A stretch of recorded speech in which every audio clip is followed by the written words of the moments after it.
The Tribe is an extended interview conducted by two academic researchers, Gerard Berube and Francesco Milo, with the 1950s letterist Jean-Michel Mention, who died in 2006.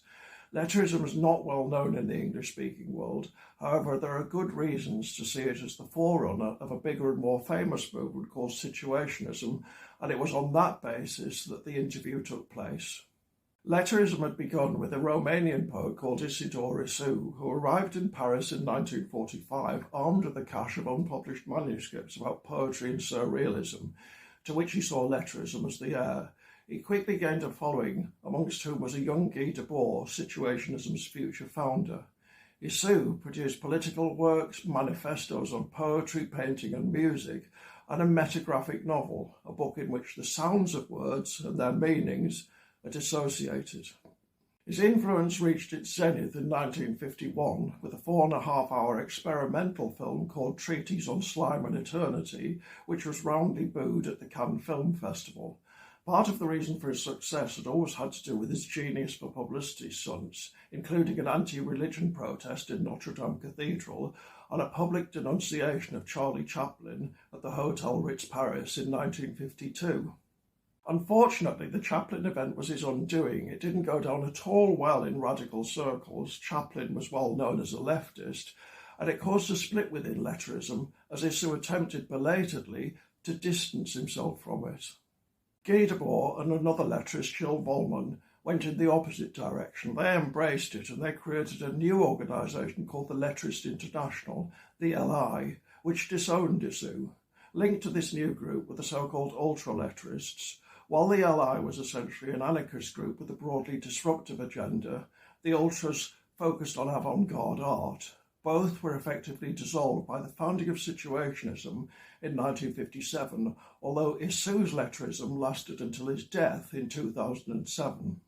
To go back to the book, Mention was one of the earliest letterists. He'd been friendly with Isou, but he survived Isou's excommunication only to be officially expelled from the LI by Debord in 1954. So what was it like being a letterist? The answer seems to be that it was one long drunken party in which the revellers lived from hand to mouth, engaging into weaves, drifts through the Parisian streets and bankrolling their place on the edge of society, partly through a life of crime. The movement's intellectual element was mainly confined to 2 self-published bulletins, a newsletter which ran to 4 issues over 2 years, and 29 copies of a homemade magazine called Potlatch, which was stapled at the top left-hand corner and never sold. Letterism's doctrines, if it can be said to have had any, had mainly to do with surrealism, both for and against, and a general youthful rage against the world of work, convention and sobriety. To the extent that it had distinctive ideas of its own, they're mainly to be found in the writings of Isidore Isou, not the later LI, and most of them have to do with aesthetics. Jean-Michel Mention was never a central figure within letterism, but he seems to have known virtually everyone, and he's certainly treated by the 2 researchers as representative. In addition to the interview, the book contains a large collection of photographs of members of the group by the Dutch photographer Ed van der Elsken, plus several news clippings from the time. Altogether, it's a valuable historical resource in more ways than one. Despite its shortness, it's only 131 pages long, and the amount of visual material, The Tribe feels like quite a long read.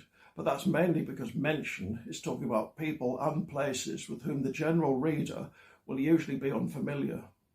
Its value lies not so much in its description of letterism as in its evocation of a bygone Paris, a Paris dominated intellectually, much to the disgust of the letterists, by Jean-Paul Sartre, Simone de Beauvoir and the existentialists.